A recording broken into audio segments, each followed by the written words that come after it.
बल्लभगढ़ से एक बेरहम पति का चेहरा सामने आया है, जहां एक युवक ने पहले शादी की और उसके बाद महिला के मायके जाकर उसको जबरन जहर पिलाकर जान से मारने की कोशिश की।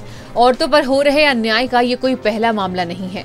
जी हां, हम ऐसा इसलिए कह रहे हैं क्योंकि औरतों पर बर्बरता, दहेज के लिए उत्पीड़न और उनकी हत्या के मामले आए दिन सामने आते रहे हैं।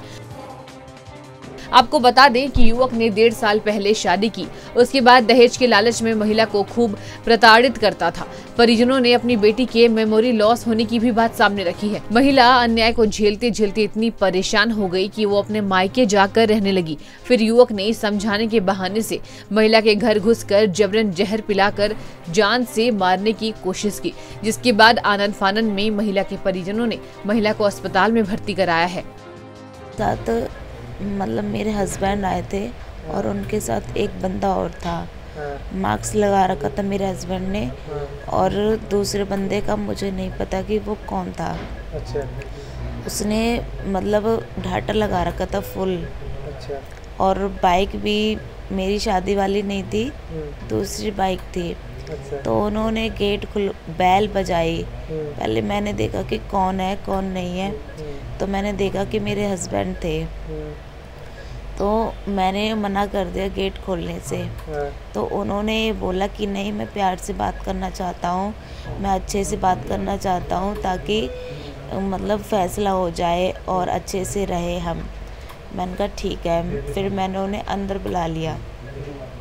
अंदर बुला के उनके जूतों में यहाँ तक कि पिन्नी भी थी शायद, मतलब पिन्नी किसी आवाज़ आ रही थी जिस तरह के थे। मतलब आए थे तो वो ना तो सोफे, मैंने उन्हें बैठने के लिए बोला, ना तो वो बैठे उस पे और ना बेड पे बैठे। मैं पानी लेने गई थी तो उन्होंने पानी तक नहीं पिया था। तो एक बंदे ने मेरे हाथ पकड़े थे और उसने मतलब मेरे हस्बैंड ने मुझे वो पिलाया था। अच्छा। मुझे ये नहीं पता कि वो क्या था और वो ब्लू कलर का था, इतना मुझे पता है। फिर उसके बाद वो मैंने जैसे कि उनसे छुड़ाने की कोशिश की तो वहाँ से पानी की वो मतलब पानी गिलास में था और वहाँ कुछ चेयर थी, सोफे कवर वगैरह मतलब मैंने करे थे इधर उधर फेंके जैसे कि। फिर उसके बाद वो वहाँ से भाग गए। फिर मैंने बहुत कोशिश करके, जैसे कि मैं मतलब भागने से पहले मैंने उन्हें पकड़ने की कोशिश की जैसे, तो उन्होंने मुझे धक्का दिया, मेरी कोहनी में भी लगी हुई है। और फिर उसके बाद वो वहाँ से चले ही गए। फिर मैं बहुत कोशिश करके भैया की दुकान पे आई हूँ। फिर उनसे मैंने ये सब बात बोली, उन्होंने मेरी सिस्टर के पास कॉल किया। मेरे घर में कोई भी नहीं था, सब बाहर गए हुए थे। पीछे से उसका बहन का हस्बैंड आया और उसके पीछे से ज़बरदस्ती उसको पॉइजन खिला के चला गया है। अच्छा। अब पॉइजन है कि अब, लेकिन उसको खिला के गया। उसके बाद कैसे पता चला आपको? मेरी बहन मेरे पास फ़ोन आया था। अच्छा। वो घर से गली के मोड़ पे भैया रहते हैं, उनके थ्रू फ़ोन कराया था। उसने जब बताया कि मेरे को गले में जलन हो रही है, वो मेरे को ज़बरदस्ती कुछ खिला के चले गए हैं।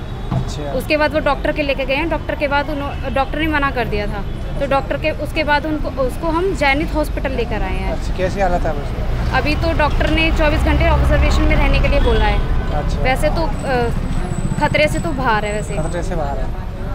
कब शादी हुई थी इसकी? 15 जून 2020 में। किस कारण ये ऐसे लड़ाई झगड़े रहते हैं इनकी लड़ाई झगड़े? पहले ये बीमार रहती थी। अच्छा। अब उसके बाद धीरे धीरे इनमें लड़ाई होती थी, लेकिन इसने कभी डर के वजह से हमें बताया नहीं। अच्छा। अभी काफ़ी टाइम पहले से इसकी 3 सितंबर 2021 को इसकी मेमोरी लॉस हो गई थी। अच्छा। मेमोरी लॉस होने के बाद हमें पता भी नहीं, उन्होंने कहा कि अपनी बहन को ले जाओ। हम उसको ले आए। उस दिन तो हमें डॉक्टर मिले नहीं थे, तो हम मंडे को डॉक्टर के पास लेकर गए थे। अच्छा। उन्होंने मेमोरी लॉस वगैरह सब कुछ ट्रीटमेंट दिया लिख करके कि किस वजह से हुई है, इसको डिप्रेशन में। अब हमें कुछ पता भी नहीं था, उसकी याददाश्त ही नहीं थी, उसको याद ही नहीं था वो जो हमें बता पाती। आपको बता दें कि अब महिला का इलाज चल रहा है, जहां पुलिस महिला के होश में आने का इंतजार कर रही है। बल्लभगढ़ से जितेंद्र बेनीवाल की रिपोर्ट।